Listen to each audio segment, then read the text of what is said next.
Bonjour à tous, bienvenue dans cette édition. On part tout d'abord à Tourcoing. La ville se prépare en ce moment à la traditionnelle bénédiction des voitures et des voyageurs, un événement très attendu par les Tourquenois. On rejoint tout de suite Xavier Silly, notre journaliste, et Louis Caillé, qui sont actuellement sur place.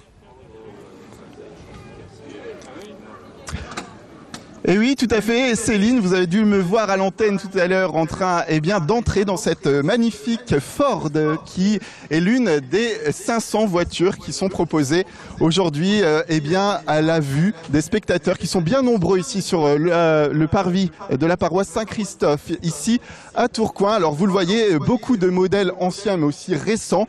Voilà, c'est un événement assez traditionnel qui se tient dans cette ville de Tourcoing chaque année et qui est organisé cette bénédiction des voitures, et on va en parler d'ailleurs avec l'abbé Albert Dalle de cet événement. Bonjour. Bonjour. Alors, rapprochez-vous peut-être un peu de moi parce que le soleil tape beaucoup et il faut qu'on voit un petit peu tous ces bolides. On va parler un petit peu de votre bénédiction qui va se tenir d'ici quelques minutes ici sur le parvis Saint-Christophe à Tourcoing.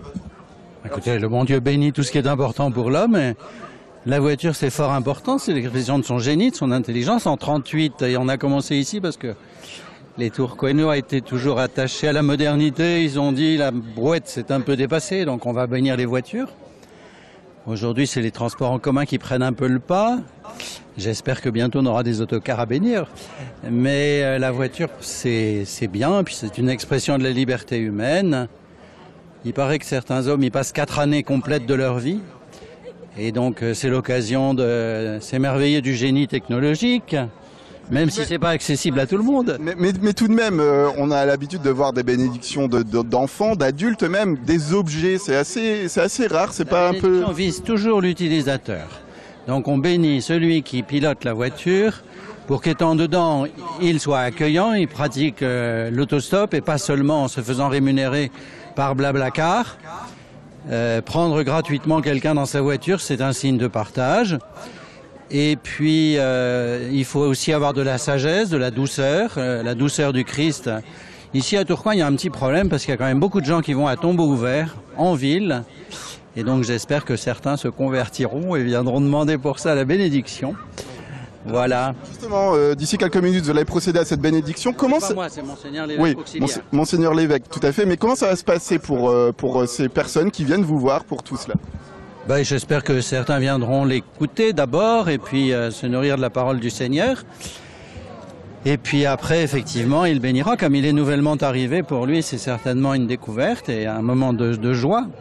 Ce qui est très joyeux dans cette bénédiction des autos et d'autres moyens de transport d'ailleurs, c'est que c'est très transgénérationnel et transclasse aussi. Enfin, c'est des gens de tous horizons qui viennent et c'est bien. Puis ça nous rappelle notre passé à tous. Moi, j'ai été baptisé le jour de ma naissance dans l'église de Comines et on m'a emmené là-dedans, vous voyez. Voilà, une très belle auto de collection désormais. Une 4 chevaux Renault, vous le savez même pas. Mais c'est une 4 chevaux Renault, tout le monde la connaît, on la voit d'ailleurs dans beaucoup de films français. On va également parler dans ce flash de l'histoire un petit peu de cet événement avec cette fois non plus l'abbé Albert Dalle, mais Pierre Dallouin. Vous êtes donc, on va dire, le coordinateur de cet événement. Ça a été, comme le disait monsieur l'abbé Dalle, donc ça a été créé en 1938, juste avant les congés payés. C'est pour ça que ce n'est pas aujourd'hui la fête de Saint-Christophe, mais avant les vacances, je dirais l'occasion pour les Tourquenois à l'époque de venir bénir leurs véhicules. Il y a eu les premières années plusieurs milliers de voitures qui faisaient la queue, voitures modernes de l'époque. Bon, bien sûr, c'était tombé un peu en désuétude et dans les années 90, donc l'idée est venue de redynamiser un petit peu en mettant en valeur les voitures anciennes. Au début, on était quelques dizaines, et un peu à la fois, on a pu mobiliser d'autres passionnés et aujourd'hui, vous le voyez, c'est vraiment au-delà de la messe et de la bénédiction et du symbole que chacun peut y mettre. C'est un moment de partage entre gens qui ont une même passion. Ça peut être avec un Solex, ça peut être avec une 2 chevaux, une Porsche, et la Ford Y que vous avez vue tout à l'heure dans votre reportage. Des gens partagent la joie un soir d'été à Tourcoing, et surtout avec un soleil comme celui-là, c'est très sympathique. Je pense qu'on aura près de 600 voitures anciennes. C'est ça qui est aussi intéressant, c'est l'engouement que ça suscite. Venez, on va encore voir un petit peu ces voitures parce que c'est dommage de ne pas les voir. C'est ça l'engouement. Regardez, il y a des centaines et des centaines de personnes qui sont là, présentes. Comment vous expliquez un petit peu tout les voitures anciennes, c'est un vecteur de communication extraordinaire. C'est à la fois nos racines, c'est le patrimoine technique, bien sûr. Et puis chacun a eu un père, un grand-père, un arrière-grand-père pour vous, qui a eu une 4 chevaux. Donc, comme vous le disiez, c'était une Panhard. Une Panhard, c'est bien quand même. Donc vous avez des voitures d'avant-guerre. Il y a une Clément Bayard qui est annoncée en 1913. Donc ça, ce sont des pièces d'exception. Sinon, des voitures d'avant-guerre, cette Ford Y est de 1932. Vous avez une T302 de 1937, plus loin, une 601 magnifique. Vous avez une Rosengar, vous avez beaucoup de caisses carrées, des voitures anciennes. Et après ça, des années 50-60, là, c'est plus facile. Et puis aussi des Austin Healey, des MG qui sortent davantage. Les voitures vraiment d'avant-guerre sortent moins. Des freins câbles comme sur la mienne ou comme sur celle-là, ça se dérègle facilement. Donc ça demande un peu plus d'attention dans la conduite. Ça roule pas vite, ça roule pas beaucoup, mais c'est un grand plaisir quand même. Alors cette organisation, parce que faire venir toutes ces voitures ici sur le parvis Saint-Christophe, c'est quand même pas commun.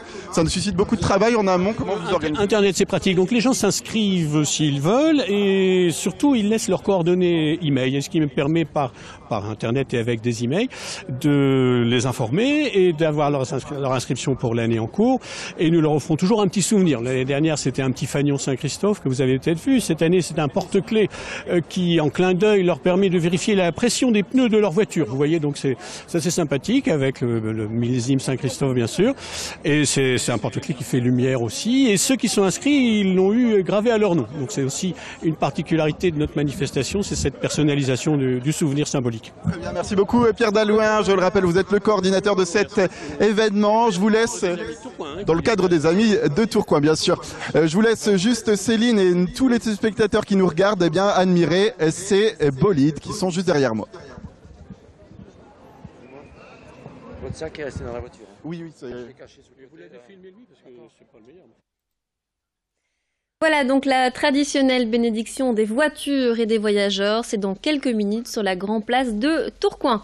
C'est la fin de notre édition. Tout de suite, votre météo sur Grand Lille TV. Restez avec nous.